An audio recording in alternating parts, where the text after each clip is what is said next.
Fala Dev, hoje a gente vai falar sobre modelo entidade relacionamento, ou seja, banco de dados relacional com a classe Java, com o modelo entidade relacionamento, com o desenho de tabelas e com a visualização em si do MySQL.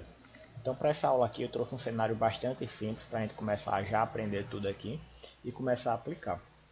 A primeira coisa que eu gostaria de mostrar para vocês era o modelo entidade relacionamento, onde a gente vai transformar esse modelo em tabelas para o banco de dados.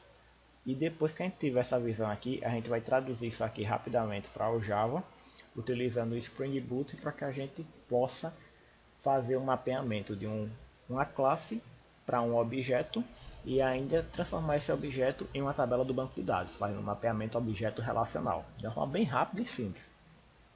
Então, para trazer esse cenário aqui, eu trouxe esses três ícones aqui, ó, esses dois retângulos e um triângulo, para representar o seguinte aqui, ó, o seguinte cenário. A gente tem um sistema de cadastro de vendas, por assim dizer, que ele vai ter vários pedidos. E esses pedidos, eles possuem vários itens. Então, quando a gente tem coisas assim do mundo real, como você quer vender, por exemplo, eu tenho uma xícara para vender e eu tenho que adicionar essa xícara ao meu pedido para que eu possa faturar depois. Então, quando a gente tem coisas importantes para representar, que vai ser armazenado no nosso banco de dados, a gente dá o nome disso de entidade. E entidade nada mais é do que esse retângulozinho que está aqui, ó. A gente faz um retângulo normal no papel ou numa ferramenta como essa daqui, como no lugar do dia, e a gente simplesmente coloca dentro dela o nome da entidade. Ou seja, a minha entidade é chamada de pedido, que é o que eu preciso armazenar, e a outra coisa que eu preciso armazenar é um item. Quando a gente traz para a linguagem de programação Java, as entidades elas vão virar classes. Então aqui a gente já tem uma visão mais rápida sobre isso. E entre esses objetos principais, essas entidades, a gente tem que adicionar ou não alguns relacionamentos entre eles. Por exemplo, um pedido possui vários itens e um item é possuído por um único pedido. Ou seja, um único pedido ele vai possuir vários itens, sendo que cada item ele só pode estar dentro de um único pedido.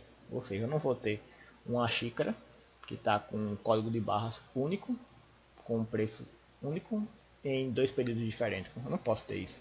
Cada xícara vai ser vendida e representada dentro de um único pedido, certo? E a gente ainda tem uns tracinhos que a gente pode adicionar aqui, ó, que nada mais é do que a gente representar aqui a cardinalidade entre esses relacionamentos. É só passar aqui, ó, esses tracinhos aqui, que são para representar de onde uma coisa está indo para outra. E vai ficar mais simples de a gente ver isso quando for representar os tipos de cardinalidade, ou seja, entre as entidades. Que o tipo de cardinalidade nada mais é do que a quantidade de informação que a gente vai armazenar ali dentro do nosso banco de dados. Por exemplo, eu vou armazenar uma lista de itens ou vai ser um único item? Então isso aí vai ser representado através dessa cardinalidade. Por exemplo, um pedido possui vários itens. Então aqui eu tenho um relacionamento que a gente poderia chamar de 1 para n, ou seja, um único pedido possui n, que n é para representar que é muita informação, que é várias informações que vão ser armazenadas ali dentro. Então um pedido possui vários itens. E a gente representa isso pelo número 1, para dizer que é um pedido. E o item a gente coloca um n, ou seja, um pedido tem vários itens. Agora aqui, um item é possuído por apenas um único pedido, certo? Então, a gente, além de ter a entidade, a gente tem o triângulo, o losango, que é o relacionamento, e tem o tracinho que a gente coloca em cima dele a cardinalidade. O tracinho é só para representar como é que eu posso dizer, ligar uma entidade a um relacionamento ou uma entidade a outra entidade, certo? Então, se a gente fosse analisar isso aqui no modelo entidade relacionamento, como isso aqui ficaria em tabelas de banco de dados? Por exemplo, eu teria uma tabela para representar essa entidade, que no caso aqui é pedido, e teria uma outra tabela no meu banco de dados para representar essa outra entidade, que no caso é item. Sendo que na minha classe pedido, ou seja, um pedido, ele possui vários itens. E aqui um item, ele é possuído, ele faz parte de um pedido. Então vocês concordam comigo que aqui dentro de pedido eu posso ter uma lista de elementos, uma lista de vários elementos, certo? Eu, por exemplo, eu posso criar o pedido com a data 10/5 e dentro desse pedido vai ter vários itens. E no item, dentro do item especificamente, eu vou ter que ter algum campo ali que eu vou adicionar informação, código do pedido, ou seja, o ID do pedido. Para ficar mais claro, a gente pode pensar da seguinte maneira: toda vez que você criar uma entidade, ela vai ter que ter um código único, ou seja, o pedido ele tem um código único chamado de ID. E esse código único ele tem que fazer parte da outra entidade, que no caso aqui a entidade está se relacionando com ele, que vou precisar fazer uma referência para que eu consiga achar esses dados ali dentro. Por exemplo, se eu não tiver essa referência, como é que eu vou saber que aquele meu item ele está dentro de algum pedido? Que ele ele saiu da loja e foi relacionado a um pedido específico. Ele já foi vendido por acaso. Sem essa informação, eu não tenho como fazer esse mapeamento.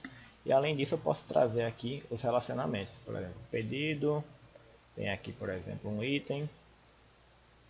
E aqui eu já sei que tipo, eu estou representando o modelo entidade de relacionamento através de uma tabela.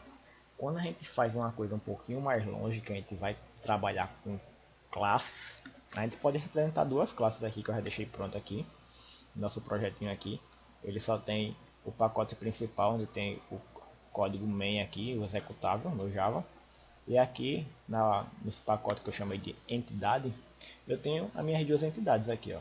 O pedido, que aqui é public class pedido, e aqui eu tenho o item, que é public class item, certo? Aí quais foram os atributos que eu coloquei aqui? São informações que eu representei importante. Eu deixei da forma mais simples possível só para representar aqui, ó. Por exemplo, um pedido ele vai ter um ID específico, que é um código único para ele, que vai ser gerado automaticamente. E dentro desse pedido eu vou ter uma lista de itens, ou seja, o meu pedido ele vai ter uma lista de vários itens. Agora, quando eu vou analisar a classe item, a gente pode perceber o seguinte, que ela só tem dois atributos: o código, que é o ID dela, cada item tem um código específico para ele, que também é gerado automaticamente, é assim que é cadastrado, e cada item possui um nome específico também. Então, dentro do meu item, eu tenho que ter, como eu falei aqui para você, uma referência de qual pedido ele está sendo relacionado. Para isso, eu estou simplesmente informando aqui, ó, que dentro do meu item eu tenho uma referência a pedido. Eu tenho um elemento pedido aqui dentro, certo? Agora, quando a gente vai representar a cardinalidade, que nada mais é do que a quantidade de elementos que vai ter aqui, por exemplo, um pedido possui vários itens e cada item só pode estar dentro de um pedido. Aí eu tenho aqui, ó, que os relacionamentos para muitos e aqui muitos para um, ou seja, one to many e aqui many to one, que nada mais é do que o inverso, daí falando assim em escrita. Então aqui o que seria o one to many? Seria um pedido possui many, muitos itens. E nada melhor do que representar muitos itens como uma lista, certo? E além de a gente representar isso aqui, eu dou no Spring Data JPA, a gente tem uma notação específica aqui, @one-to-many, que ela recebe uma referência do que a gente quer adicionar lá na tabela do item, que no caso é um ID do pedido. Então ele faz só uma referência aqui, que quando você criar um pedido, que você adicionar um item dentro dele, um item dentro desse array, esse item ele já vai pegar o ID do pedido e vai ficar armazenado junto com ele, para ele não perder essa informação. Aí ele mapeia essa informação aqui, certo? Quando a gente vai olhar para a classe do item, a gente tem que o relacionamento dele aqui, ó, é muitos para um, ou seja, vários itens são possuídos por um único pedido, ou seja, many, muitos itens são tidos por um único pedido. A gente poderia fazer essa analogia aqui. O nome da classe item, ela possui muitos elementos, ou seja, melhor dizendo, a gente poderia fazer a seguinte análise aqui, ó. One, o que tem abaixo de one, pedido. Um pedido possui muitos nomes da classe, item. Aí ficaria tipo uma leitura melhor do que a gente está representando aqui. E toda vez que eu tenho que eu vou ter vários desses elementos aqui dentro de uma coisa maior, como aqui o pedido, que eu represento aqui como many to one, eu sempre vou ter uma anotação chamada de join column, que nada mais é do que tipo eu juntar a informação, eu adicionar essa informação dentro da minha tabela. E eu posso dar um nome para isso, que no caso é criar mais uma coluna chamada pedido ID. Ou seja, por padrão, aqui nessa classe, ela só iria gerar uma tabela que possui o nome dela, item, e possui dois atributos, o ID e o nome. Por padrão só seria adicionado isso. Mas como eu coloquei esse relacionamento muitos para um, eu sou obrigado a colocar essa anotação join column, que nada mais serve do que eu adicionar um atributo extra que faz referência à classe a qual ela está interagindo, que no caso é pedido, ou seja, um item ele é tido dentro do pedido. Então, quando a gente vai olhar em nível de tipo mapear uma classe em Java, como está aqui, utilizando as anotações do Spring Data JPA, para que a gente possa fazer um mapeamento de um objeto Java que representa um item para uma tabela no banco de dados, a gente utiliza essas anotações aqui, ó. ID, Generate Value, Many to One, Join Column. Se a gente for para a classe pedida aqui, a gente tem a anotação Entity, ID, Generate Value, One to Many. Então a curva de aprendizado é bastante grande aqui quando você vem trabalhar, como no caso com um framework que possui um nível de abstração grande desse jeito. Por exemplo, aqui, ó, só executar aqui, eu tenho aqui já o meu MySQL mostrando aqui que eu não tenho nenhuma tabela. Se eu executar esse código aqui com o Spring Data JPA e o Spring Boot aqui, ele vai simplesmente mostrar aqui pra gente, ó, que ele vai criar as tabelas com o Hibernate, ou seja, a gente não precisa saber de MySQL, de Hibernate, ou seja, a gente precisa saber desses conceitos para poder usar essas anotações aqui, porque a parte do código MySQL, quando a gente trabalha com um framework desse nível, a gente joga a responsabilidade para ele, a gente não tem que se preocupar com isso, como aqui no caso, aqui ele já finalizou a aplicação, mas ele geralmente não, ele mostrou aqui, ó, que ele criou uma tabela chamada item, ele criou uma tabela chamada pedido, e depois que ele criou essas duas tabelas, ele fez uma alteração na tabela de item, onde ele adicionou uma chave estrangeira, ou seja, uma foreign key, chamada pedido ID, como a gente viu aqui, ó. No item a gente pediu para juntar a coluna, adicionar uma coluna ali, dentro dessa tabela aqui entidade, que é a da tabela item, uma coluna específica ali, chamada pedido ID, que representa uma chave estrangeira.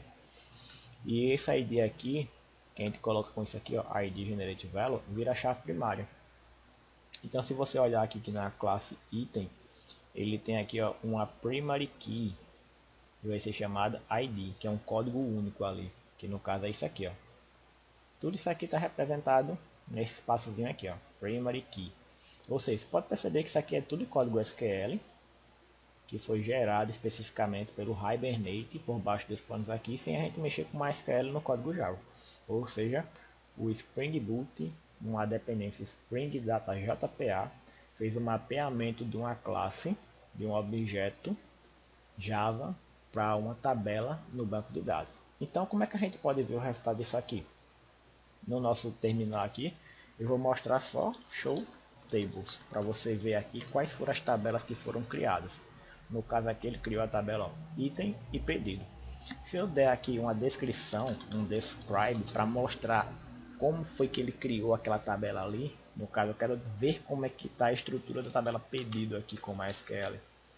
Aí ele me mostra, ó, que a estrutura padrão que ele criou foi um campo para o ID, que nada mais vai ser do que a minha chave primária. E quando eu peço para ele dar uma descrição, um describe item, ele vai me mostrar que ele adicionou dois atributos na minha coluna aqui, que é o ID e o nome, e depois ele escreveu o pedido ID, ou seja, ele vai armazenar o código do pedido dentro do item que eu for adicionando ali dentro. Então isso aqui é um mapeamento que a gente chama de objeto relacional. Você pode perceber que na classe pedido ele só tem um único atributo, mesmo a gente colocando aqui a anotação um para muitos e uma lista. Por que ele não adicionou nada dentro da nossa tabela aqui? Simplesmente pelo fato de que esse array aqui ele só tem valor em tempo de execução, ou seja, quando você vai executar, pedir por exemplo um relatório, pedir aquela informação retorno do banco de dados para cá. Por exemplo, eu quero saber qual foi os itens que foram vendidos no pedido de código de ID 10.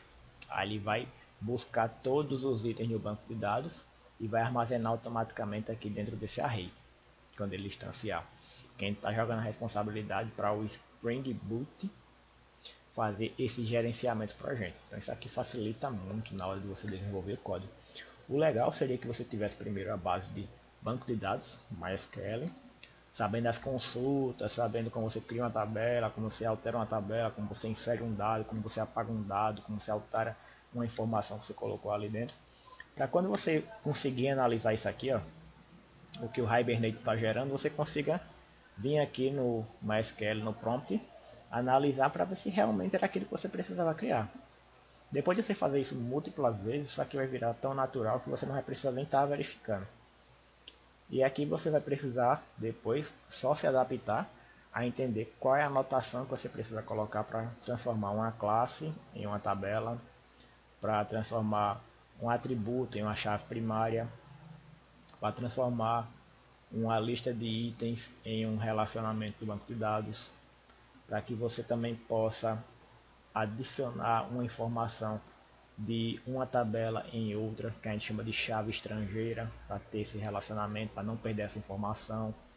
E assim a gente começa tipo, a entender o que é, como é que a gente faz a integração do Java com o banco de dados, transformando objetos em tabelas no banco de dados, ou seja, a gente mistura Java, mistura MySQL, mistura a visão de modelo entidade relacional, que foi aquilo que eu passei aqui para você desse diagrama.